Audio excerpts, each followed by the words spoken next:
Few people ever stop to think that science itself might hold the key to understanding God, not through faith, but through energy, the primal essence of all existence. What if the Creator is not an abstract figure, but a level of consciousness humanity has yet to reach? The population of Earth is rapidly approaching 8 billion. Nearly 80% of people identify with some form of religion or spiritual tradition. Yet even those who call themselves atheists cannot avoid referring to the very concept of God.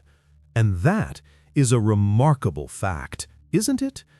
To think, to argue, to deny, or to analyze the idea of God, every human being, without exception, is capable of that. Even the most convinced materialist must, at the very least, use the word itself, forming some inner notion of what he rejects. There lies the paradox. Denial still requires an image of what is being denied. For an atheist, the supernatural is a hypothesis doubtful by its very nature, and thus every conversation about divinity inevitably revolves around skepticism. It is curious that one of the most common symbols of atheism is the atom, the emblem of science, the system of knowledge that many see as the only reliable source of truth. Yet here a fascinating idea emerges. If we follow the logic of science itself, could it not help us explain or even indirectly confirm the existence of a higher power? In this sense, science may illuminate questions long thought to belong solely to metaphysics.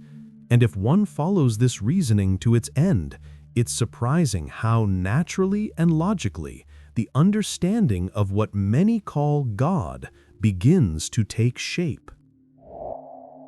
But what kind of God are we talking about?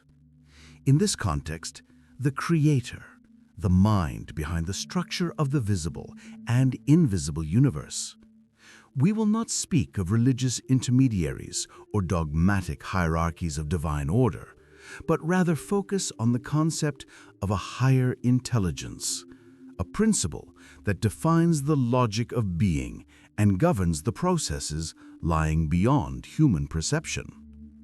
For example, the word God in Russian has ancient roots related to Iranian and Sanskrit terms, meaning giver of good. Etymologically, it shares kinship with words for wealth and share, carrying meanings like to divide, to endow, to bestow.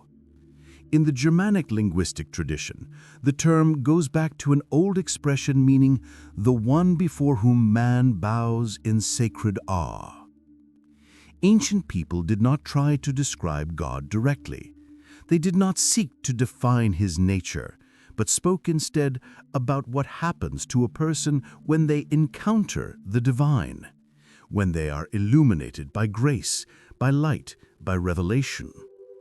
In that moment, one can only fall silent, humbled before the incomprehensible force that transcends understanding.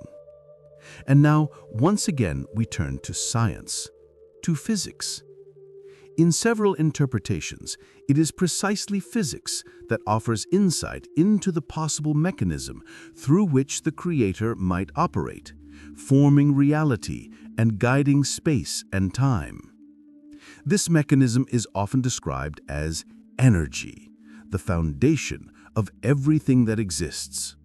All that is, in one form or another, is an expression of energy. And if one accepts the idea that a human being can tune their own frequency to match a chosen reality, they receive precisely what corresponds to their inner state. It's not philosophy, it's physics, as Albert Einstein is said to have remarked.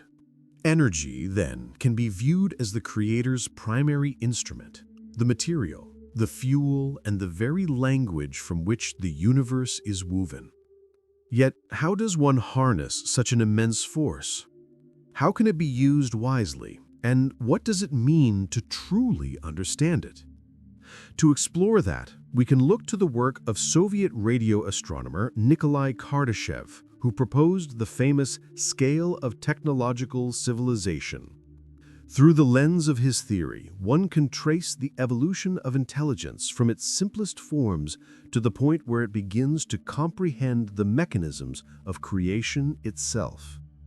Later, the idea was expanded by German science fiction writer Helgi Koltzall, but history remembers it as the Kardashev Scale, for it was his model that became the foundation for understanding how intelligence evolves, mastering energy, and transforming into a creative force. The essence of the theory is simple. The development of any civilization can be measured by how efficiently it uses energy. The greater its mastery of this power, the closer it comes to understanding the very laws by which existence itself is structured. According to Kardashev's calculations, the evolution of consciousness can indeed be viewed through its capacity to control energy. At the lowest step stands a Type 0 civilization, one that has only begun to explore space and barely learned to use the limited resources of its planet. This includes both primitive tribes and advanced societies still dependent on fossil fuels and the whims of nature. Modern humanity, by Kardashev's estimation, has yet to reach even the first level. Our current energy coefficient is roughly 0.72, while our actual utilization of Earth's potential resources amounts to less than a fifth of 1%. In other words, we have only begun to touch the edges of the forces capable of sustaining entire worlds. The next stage is a Type 1 civilization, also called a planetary civilization. This is a society that has learned to harness all the energy resources of its world, to control climate, storms, and earthquakes, to manage the biosphere, and even to influence planetary cycles. Such a civilization can move beyond its home system, colonizing other planets, yet it remains dependent on the star around which it revolves. The gap between planetary and stellar scales is enormous. Even a billion worlds inhabited by Type 1 beings would still fall short of the power of a Type 2 civilization. The second level, the stellar civilization, draws its energy directly from its star. It might achieve this through immense constructs like the hypothetical Dyson sphere, capable of capturing and redistributing the total radiance of a sun. By mastering such power, these beings effectively govern the orbits of planets and the internal dynamics of their system, transforming it into a harmonious, self-regulating mechanism. The third level is the galactic civilization. At this stage, intelligence gains command over matter and energy in their ultimate forms, reaching beyond light velocities and unimaginable capabilities. Such entities could colonize thousands of star systems, manipulate the energy of supernovas, and even forge new stars of their own. To them, a galaxy becomes something like a laboratory or a sandbox where they experiment with the nature of reality itself. Beyond that lies the fourth type, encompassing entire galactic clusters. This is no longer a single civilization, but a super-intelligent collective expanding across the cosmos. At this level, it is believed that mastery over space-time becomes possible, along with a state approaching immortality.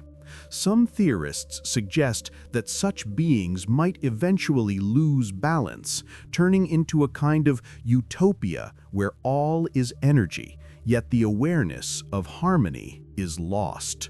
Still, not all interpretations are so dire. It is just as likely that by the time intelligence reaches this point, it has already learned the art of equilibrium, the ability to command energy without consuming it, to sustain creation while preserving the balance of existence. The fifth type, the universal civilization, would be capable of utilizing the total energy of an entire universe. In theory, such entities could alter the very laws of physics, rewriting the fabric of space and time themselves, becoming something close to what ancient cultures once called gods. A Type 6 civilization goes even further. It draws power not from one universe, but from many, from the multiverse itself. At this level, travel between universes, and even the creation of entirely new realities becomes conceivable. And yet, even that is not the summit. The highest known stage is Type Omega, a state of absolute consciousness, a form of existence unbound by space or time. Here, there are no borders between energy and awareness. All that exists is a manifestation of a single ocean of super-intelligence. It can create and dissolve worlds, live in every universe at once, and be everywhere and nowhere simultaneously. Such a state could be called the creator. Omega is not a being or a personality in the human sense. It is a field of consciousness, the vast foundation within which all other civilizations and forms of life arise. It is what they live in and what they are made of. In this interpretation, the Creator has no connection to religion or dogma. Any attempt to ascribe to it human traits would be far too primitive, just as a single-celled organism is primitive compared to a human being. It is not God in the religious sense, but existence itself, energy, thought, and boundless space without shape or limit. From this perspective, humanity is only beginning its ascent on the cosmic ladder. Could some individuals, geniuses, prophets, thinkers already stand a little higher? Perhaps. But then another question arises. What happened to the civilizations that might have existed before us? The Sumerians, the Egyptians, the Maya.